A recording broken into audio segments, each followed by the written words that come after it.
अध्यक्ष महोदय, प्रश्न वेगळा आहे आणि त्याच्याबद्दलची सन्माननीय सदस्य संजय रावांनी वेगळी माहिती त्या ठिकाणी विचारलेली आहे. तुम्ही जर प्रश्न वाचला तर त्याच्यामध्ये उत्तर मी पहिल्या प्रश्नाला, दुसऱ्या प्रश्नाला, तिसऱ्या प्रश्नाला होय, खरे आहे, खरे आहे, खरे आहे दिलेलं आहे.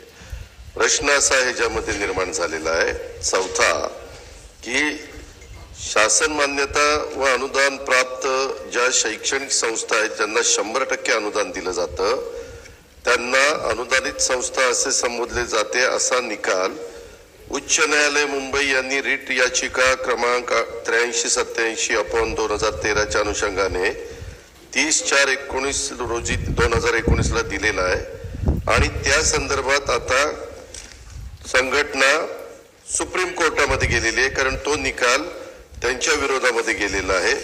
त्याच्यामुळे आता हे प्रकरण न्यायप्रविष्ट आहे. सर्वोच्च न्यायालयामध्ये त्यांनी आव्हान दिलेलं आहे. ते प्रकरण न्यायप्रविष्ट असल्यावर एकतर निकाल हायकोर्टाचा लागलेला आहे, तो सरकारच्या बाजूने लागलेला आहे. दुसरा आता त्यांनी अपील केलेलं आहे. अपील करण्याचा अधिकार त्यांना साहजिकच आहे. त्याच्यावर त्यांनी सुप्रीम कोर्टामध्ये अपील केलेलं आहे. सुप्रीम कोर्टाचं जे प्रकरण ते न्यायप्रविष्ट आहे त्याचा निकाल जो लागेल त्या पद्धतीनं त्यांना पण ऐकावं लागेल आणि सरकारला पण ऐकावं लागेल. सन्माननीय थोरात साहेब. नाही अध्यक्ष महोदय, हा विषय 100% अनुदानितचा एक वेगळा प्रश्न असू शकतो तुमचा त्यामध्ये, परंतु हा प्रश्न अत्यंत स्पष्टपणे आहे की 1 नोव्हेंबर 2000 पूर्वी जाहिरात निघालेल्या व त्यानंतर शासनात सेवेत रुजू झालेल्या शासकीय कर्मचारी जुन्या निवृत्ती वेतनाचा पर्याय देण्याच्या संदर्भातल्या त्याला होय असं उत्तर आपण दिलंय. होय दिलं याचा अर्थ तुम्ही निर्णय घेतलेला आहे. अंमलबजावणी कधीपासून करणार, निवृत्ती वेतन कधीपासून देणार, हा स्पष्टपणे त्यामध्ये प्रश्न आहे. महोदय, रिटायर झाल्यानंतर ते सुरू होणार. ते बॅच रिटायर होती 2030 ला. हे आता बाबा बाळासाहेब तुम्ही तर इतके सिनियर आहात, मी काय तुम्हाला आता सांगू, परंतु त्याच्या संदर्भात जे काही झालेलं आहे तो निर्णय झालेलाच आहे. त्याची अंमलबजावणी आम्ही केलेली आहे. आता त्याच्या पुढचे जे होते त्याच्याबद्दल नागपूरच्या अधिवेशनामध्ये सन्माननीय सदस्य बाळासाहेब थोरात त्याच्याबद्दलची चर्चा झाली आणि त्याच्यात बाबा इथून पुढे जे काही पेन्शन देता येत नाही तर त्याच्याऐवजी 10% कर्मचाऱ्यांनी भरायचे, 14% राज्य सरकारने भरायचे, अशी ती रक्कम वाढत जाणार आहे. आणि त्याला कर्मचारी संघटनांनी पण मान्यता दिली, त्यांच्या लीडर लोकांनी पण मान्यता दिली. नागपूरलाच मुख्यमंत्री आणि दोन्ही उपमुख्यमंत्री अशी ती बैठक झालेली आहे. ह्यामध्ये प्रश्न राहिलेला आहे तो जिल्हा परिषदेचा राहिलेला आहे. जिल्हा परिषदेचा प्रस्ताव ग्रामविकास खात्याकडनं फायनान्सकडे आलेला होता. त्याच्यातल्या थोड्याशा काही त्रुटी राहिलेल्या आहेत. जिल्हा परिषदेचा पण कर्मचारी हा सरकारचाच संबंधित आहे आणि तो निर्णय आम्ही त्याचा प्रस्ताव आल्यानंतर आम्हाला फक्त एवढीच माहिती पाहिजे की ती संख्या किती आहे, त्याच्याबद्दलचं वर्णन किती होणार आहे, काय होणार आहे, त्याची माहिती मागितलेली आहे. 5व्या महिन्यात का फाईल आलेली होती. मी सगळं त्याचं ब्रीफिंग घेतलेलं आहे आणि मला सभागृहाला या उत्तराच्या निमित्तानं सांगायचं की तो प्रस्ताव आल्यानंतर त्यामध्ये देखील सहानुभूतीपूर्वक त्यांना निर्णय देण्याच्या बद्दलचा कार्यवाही सरकारकडनं केली जाईल. शेलार साहेब. अध्यक्ष महोदय, खऱ्या अर्थाने अध्यक्ष महोदय नाही अध्यक्ष महोदय त्याने उत्तर दिलं, आम्हाला विचारू द्या. काय थोरात साहेब, आपण असं म्हटलं की शिक्षकांच्या संघटना किंवा कर्मचाऱ्यांच्या संघटना यांनी सुद्धा मान्य केलेला आहे नवा प्रस्ताव तुमचा की काही रक्कम त्यांनी कपात करून भरायची, काही शासन त्याला देणार. प्रॉव्हिडंट फंड सारखं साधारणतः त्याचं स्वरूप आपलं दिसतंय.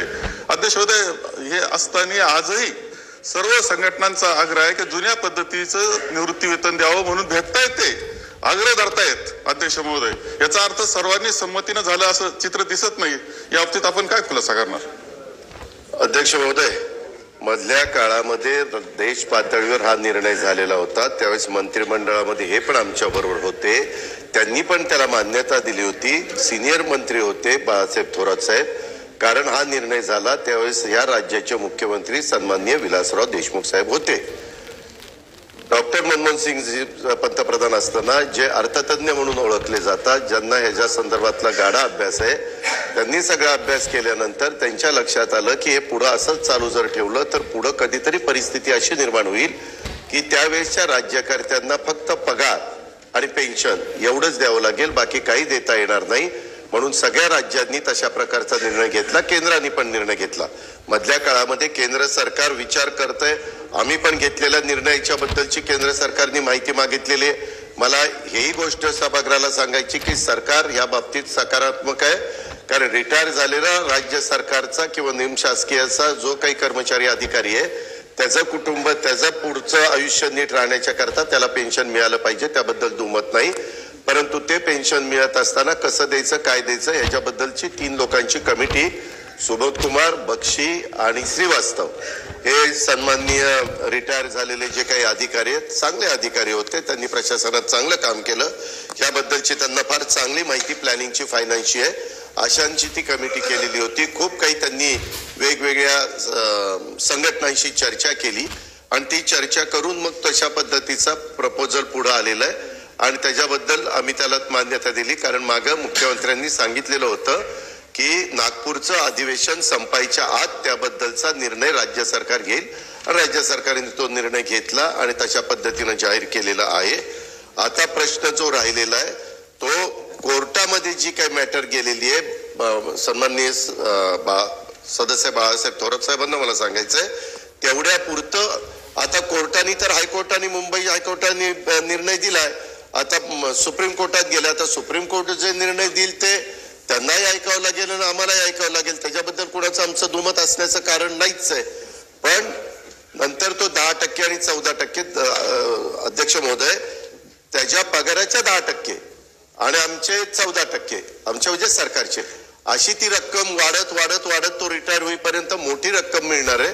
त्यांनी पण त्या गोष्टीचा सगळा अभ्यास केला आणि मला सभागृहाच्या एक गोष्ट लक्षात आणून द्यायची, मधल्या काळामध्ये देशात काही राज्यांच्या निवडणुका होत्या, काहींनी स्वतःच्या जाहीरनाम्यामध्ये लिहिलं की बाबा आम्ही सरकार आलं की सुरू करणार पेन्शन.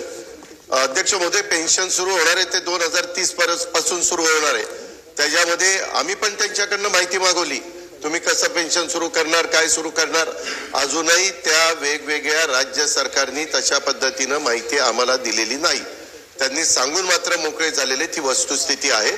आणि हे सरकार पण कर्मचाऱ्यांच्या आणि अधिकाऱ्यांच्या बाजूचं आहे. अजिबात महायुतीचं सरकार अधिकाऱ्यांना आणि कर्मचाऱ्यांना वाऱ्यावर सोडणार नाही. त्या संदर्भामध्ये त्यांना पण योग्य पद्धतीचा न्याय हे सरकार देणार. अध्यक्ष महोदय, खऱ्या अर्थाने त्यांना वेळ दिला, सन्माननीय मंत्री महोदयांचं पुढे जाऊ. धन्यवाद पण करतो आणि सरकारचं अभिनंदनही करतो. अध्यक्ष महोदय, आजकाल फेक नरेटिव्ह आणि खोटं बोलण्याचं मोठं पेव आलेलं आहे आणि अध्यक्ष महोदय त्याच्यामध्ये जे रेटून खोटं बोल, खटाखट खटाखट खटाखट खटाखट बोल, काही फटाफट येत नाही ना काही खटाखट येत. हे 2005चं पण प्रकरण असंच आहे. निर्णय करणार हे, आंदोलनाला पण उभं राहणार हेच, त्याला खोटं बोलायला लावणार हेच, खोटं आश्वासन देणार हेच, खोटं बोलून मतं घेणार हेच म्हणजे विरोधी.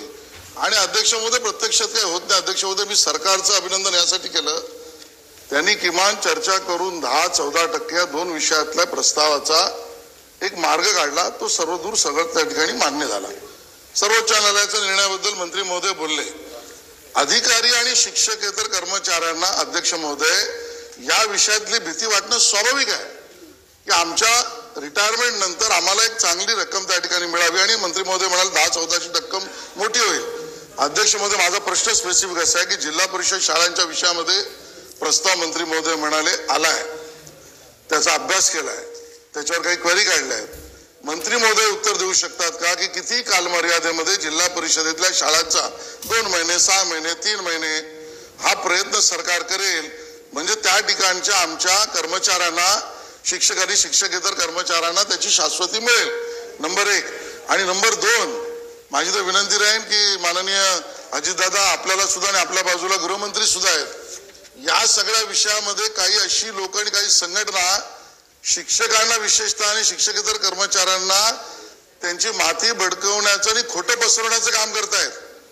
त्याबद्दल सुद्धा चौकशी केली पाहिजे. कारण अध्यक्ष महोदय, सगळीकडे अनार्की निर्माण करा, खोटं बोला, फेक नरेटिव्ह लावा, त्यांची माती भडकवा, असं काम करणारी काही मंडळी आहेत. तर माननीय दादा आपण किंवा माननीय गृहमंत्री आपण या विषयाची दखल घेणार का, हा माझा दुसरा प्रश्न आहे. अध्यक्ष महोदय, सन्माननीय आशिष शेलार साहेबांनी जो प्रश्न विचारलेला आहे त्याच्याबद्दल मी उत्तर देतो. 3 महिन्याच्या आत सरकार त्याबद्दलचा निर्णय घेईल.